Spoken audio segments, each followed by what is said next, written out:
Hello, everybody. Scott Golden here with the Golden Opportunities Coaching YouTube channel. Welcome to those of you who are new. Welcome back to those of you seasoned veterans of what we do around here. We've got over 390 audios available for you on a variety of topics. Hopefully, something that you find useful. Hopefully, lots of things you find useful would be helpful. If you could subscribe, the more subscribers we have, the easier it'll be to get to our goal of being able to give a little bit of money to charity. We'd like to do that due to coronavirus and all the other challenges people are going through in this particular moment. In any event, we're going to talk today about unconscious signs that you might be depressed or experiencing depression. Hidden depression can be a pain in the tail.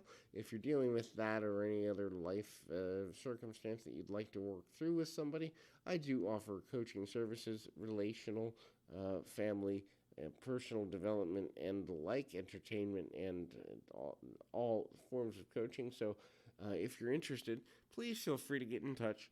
A couple ways to do that. First is on the About Me section of this YouTube page. You can go, and my website is there. Check that out. Or contact on Twitter at PO Perception. That's another way.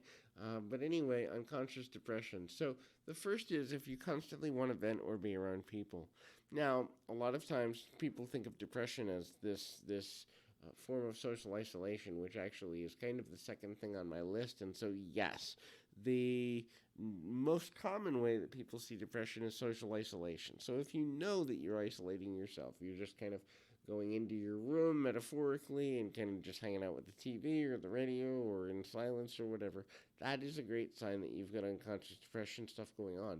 But if you don't want to be alone all of a sudden, if it's out of character, now obviously we need social interaction in order to be, good, healthy, I guess good would be a bad term, progressive, healthy, contributing members to society. We need a certain level of social interaction. But if there's a range that's very extreme on either direction, we need to be with somebody else on a continual basis, or we don't want to be around anybody. We kind of go to the polar opposites there. There's a sign that isolated and unconscious depression may be afoot. And that's because our social interaction is a good indication of the way we see ourselves. So if we're moderate, then we see ourselves as pretty balanced. But if we're extreme, it can be an indication of something much more detrimental. So the next is the inability to regulate emotions properly or consistently. Now, obviously, if you're a very passionate person, you're going to feel emotions deeper than lots of people would. So sadness means extremely sad. Angry means extremely angry. Happy means, elation.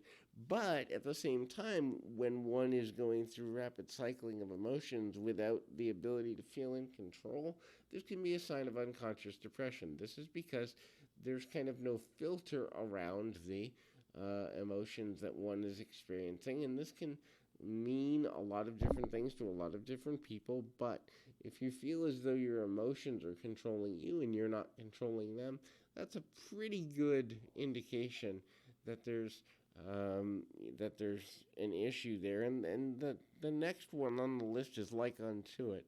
If, for example, you normally feel your emotions at about a 4, which is, kind of moderate, maybe even a little subdued, and then you jump to an 8, or you're like through the roof, and your emotions are extreme sadness, extreme elation, almost euphoria, extreme anger to the point of rage, then there's a chance that you're dealing with depression.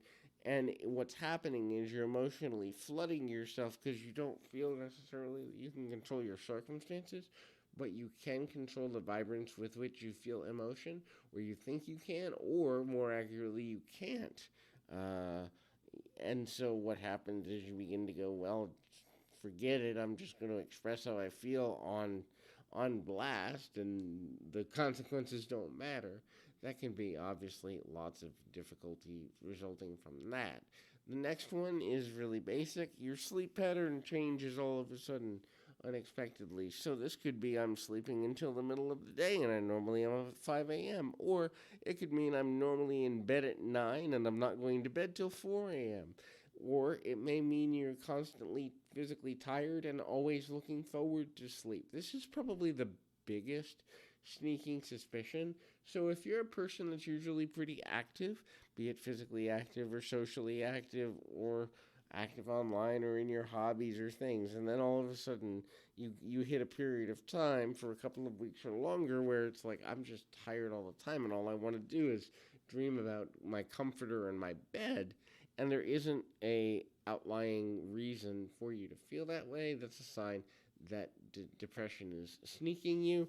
The next to last one is a major difference in your dietary planning. So this could be you stop eating, or it could mean you start binge eating, or if you have a tendency towards eating disorders, you go back into those behaviors. So any major swing in your diet that lasts for more than a few days to a week, obviously, we might have some hiccups there. But if you're more than a week in and you notice that your dietary changes are kind of sticking, it can be a sign of hidden depression. The last is probably the most dangerous, and that is the perceptual shift that you have no choices left in your life. Now, we may not feel we have choices we like. We may not feel we have choices we're going to enjoy. We may not feel we have choices that we want to deal with the consequences of. But even in the worst of situations, we always have some form of choices. Now, the problem with that is the misperception is I don't like the choices, therefore I have none. That's especially a sign of depression because a person doesn't have the cerebral contextual clues to be able to look at what their choices for the future might be because of that depressive state. So hopefully this audio has been helpful to you. I hope that it has been beneficial, and I also hope that you are getting whatever help it is you need from a team of people that love and care about you.